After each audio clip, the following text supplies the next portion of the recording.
putting it in You the told me mainstream. you talked to high-level FBI agents that don't even know about the whistleblowing cases. 100%. Yeah, I mean, it's regular. Like, my buddy Garrett O'Boyle's back in the FBI right now, right? And so he brought a bunch of data to Congress, and he testified.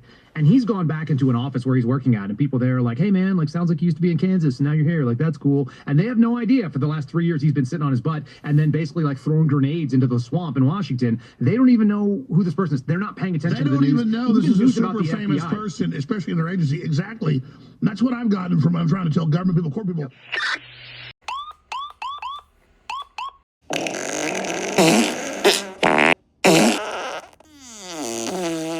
What's up, folks? Welcome to another episode of the Shots Fire Podcast with DP. I am your host, Despop, birth name Jay Simino, often referred to as Simaho Giggity, and this is my show. Thank all three of you for tuning in, and although it feels Fergie to have to say, smash that like button and share it with your friends, blah, blah, blickety, blah. Now, that opening vid from Alex Jones, guest starring recovering FBI agent Kyle Seraphin, wasn't pertaining to today's topic. Nope, they covered topics much deeper than anything I am capable of. But there was something in there you might have missed that caused me to relapse into a miserable time period from my past in law enforcement. Kyle referenced fellow FBI whistleblower and suspendable Garrett O'Boyle in his return to the agency after a 3-year forced vacation and the response he received upon his return. Like, "Hey bro, were you transferred to another office or something? Where you been?" I'm all too familiar with this. The thin blue line is pure bullshit. It doesn't exist, at least not in the way the civvy population thinks it does, as in the blue code of silence. That shit hasn't existed in the past few decades. For right or wrong, it's gone. That's a pre-Y2K thing, baby. Now, in the past 10 years, we've had the progressive left and their complicit media try to tell us that this is a racist symbol. Those cunts hijacked this to mean Blue Lives Matter, and that it was only a response to Black Lives Matter, and therefore, it was coded racism. The problem is the chronology is way off. Black Lives Matter came to be around 2014-ish, whereas this symbol has been around for decades. It's essentially a mourning band that we would wrap around our badges after losing an officer in the line of duty. We wear it for 30 days after a line of duty death. It's how we honor our dead, you dumb fucks. But you knew that, and as usual, Democrats and their ilk love nothing more than to rewrite history. Kind of like how they have always been and always will be the party of slavery and Jim Crow and the KKK, but they convince you grifting, do-nothing, lazy fucks to look the other way on that. But the party switch. Oh yeah? When did that happen? Ask them, and you'll get 11 different answers from 10 different leftists. It's all bullshit. Anyway, the thin blue line only applies when the shit hits the fan, when the call goes over the radio for officer down. Only in that moment does the thin blue line matter. At that point, it doesn't matter who is down. We're not black, white, brown, or yellow. We're all blue. It means nothing that the officer struck may have banged your wife or stole your promotion or transfer. It's just a locked-in tunnel vision mission for justice, for the badge, and for the color blue. You might be saying to yourself, banged your wife? Oh yeah. Some of you that know me already know I am not a bootlicking, slob-knobbing cop apologist. Nope. I loathe nothing more than bad cops, and more than that, bad leadership in law enforcement. It almost killed me. Tried its hardest, but I prevailed somewhat. Almost daily, my PTSD regrettably reminds me that I often wish I didn't survive. But here I am, and this is the true reason why I do this and put it all out there. But, like Kyle said in the intro, I too felt what Garrett is experiencing. It doesn't matter if it's city, town, state, or even feds. The thin blue line, as known by the public, is a huge crock of shit. I was out on my forced vacation for 3.5 years, 2.5 of that unpaid. I was homeless and living in a van borrowed off a friend. Not down by the river, but still a van. And yes, this was a white windowless van, very pedophilic looking. I made sure that I didn't have the slightest pedo stash, and I didn't wear anything resembling a members only jacket so as not to be pedo profiled by anyone. I woke up in the hospital after being beaten to within an inch of my life by a mob to learn that I was being charged with the crime. all because my police chief and my father, who had been retired for 3 years at that point, well, they were bitter enemies, and my chief saw the opportunity to put the screws to him via me. Thin blue line? How about go fuck yourself? But it didn't end there. After over 3 years and a victory at my criminal trial that completely embarrassed my department and its leadership, I got my department to concede that while off duty, I identified myself as law enforcement that night before the first punch was thrown, therefore putting me on duty, and the injuries sustained were considered job-related. I had my 2/3 tax-free pension for life sewn up at age 34, and my chief would have loved for me to take it and just go away. But nope.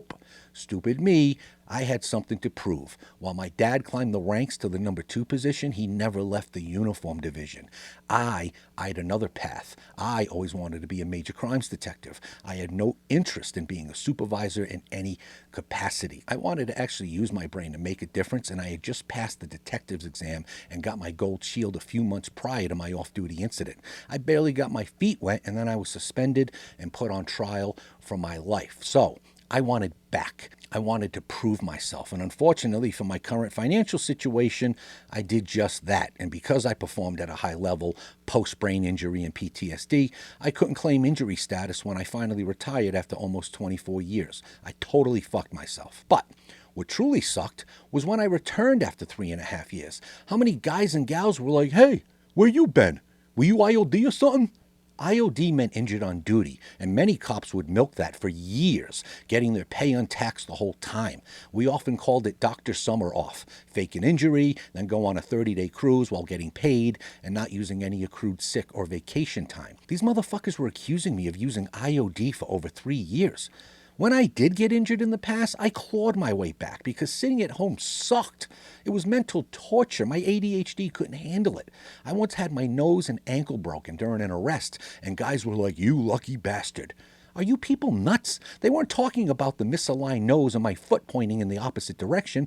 They were talking about the time off. They're all fucking nitwits. To prove the thin blue line, as you all know, it doesn't fucking exist, my arrest was front page news, above the fold, embarrassing full-color images. My indictment was the same, and my trial was a week and a half of, again, front page, above the fold, full fucking color news. Where the fuck was the thin blue line during all of it? Nowhere to be found. My union, the FOP, non-fucking existent, both local and national. More than half my department had no idea what had happened to me.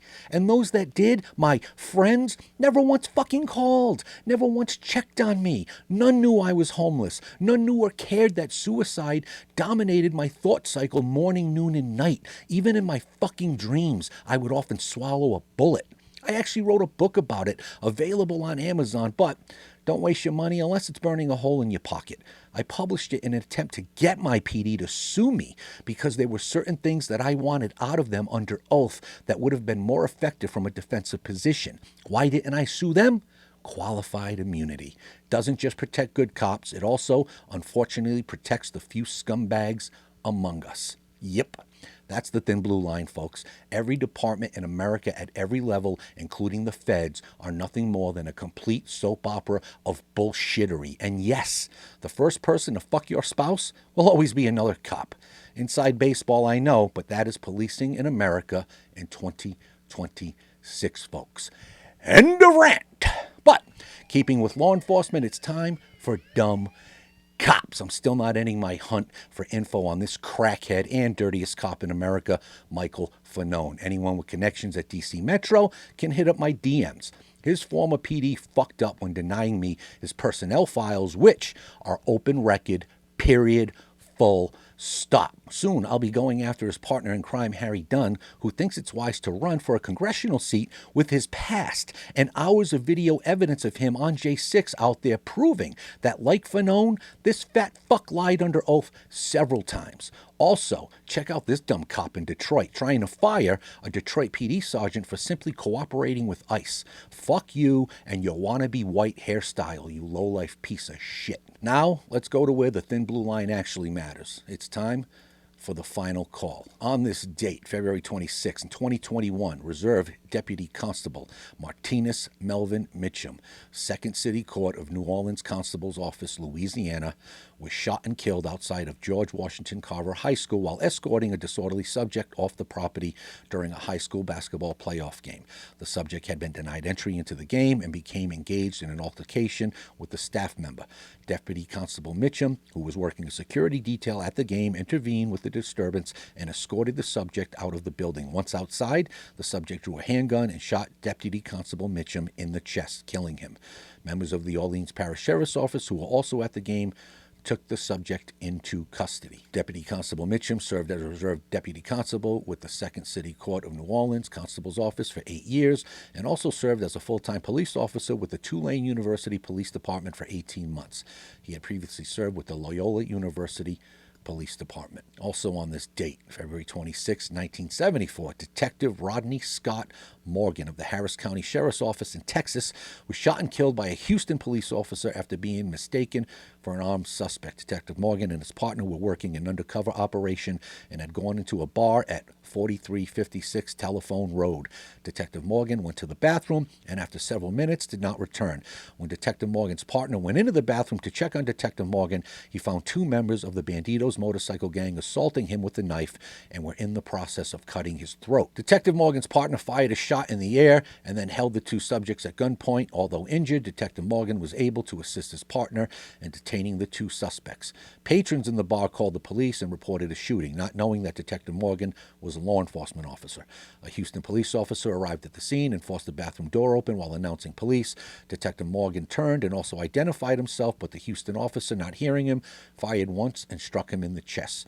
The 2 bikers were arrested and initially charged with attempted murder. One was found guilty of aggravated assault and was sentenced to 5 years. Detective Morgan had served with the Harris County Sheriff's Office for 4 years and had worked undercover for 2 years. He was survived by his father and mother. And back on this date in 1921, Patrolman Jesse Real of the Columbus Division of Police in Ohio was shot and killed by a suspected bootlegger after intercepting a load of whiskey at 6th Street and Norton Street. The suspect shot him as he searched his car. The suspect was arrested a week later in Columbus. The suspect was convicted of first-degree murder and sentenced to life. He was pardoned by Governor Davie on September 22, 1935. Patrolman Real had served with the Columbus Division of Police for 3 years. He was survived by his wife, 2 sons, and 2 daughters. May they all continue to rest in peace. And shameless plug here, I started a small personalized swag business, and if you like what I'm trying to do here, please help pad my measly pension and grab yourself something neat. I have the Final Call mugs and shirts available along with other items, plus I'll do up any idea you give me for any occasion. Birthdays, holidays, retirements, and even midget orgies. Just shoot me an idea and I'll get it done. Link is in my ex-bio, dp-does-swag.myshopify.com. Any biz would be greatly appreciated. I truly mean that. And let's finish like we always do with a timeline cleanse. Don't know if this is CGI or not, but it rocks. Before we get into that, remember, to those out there struggling with that mental demon, stop, breathe, survive. Take it away, Shawnee. Later, bitches. Oh, Jesus, what the hell? No, move! Dispatch, we need backup in EMS. Officers down, animals down. Stay down! Get him, Jay. I'm not a cop. You got DP'd.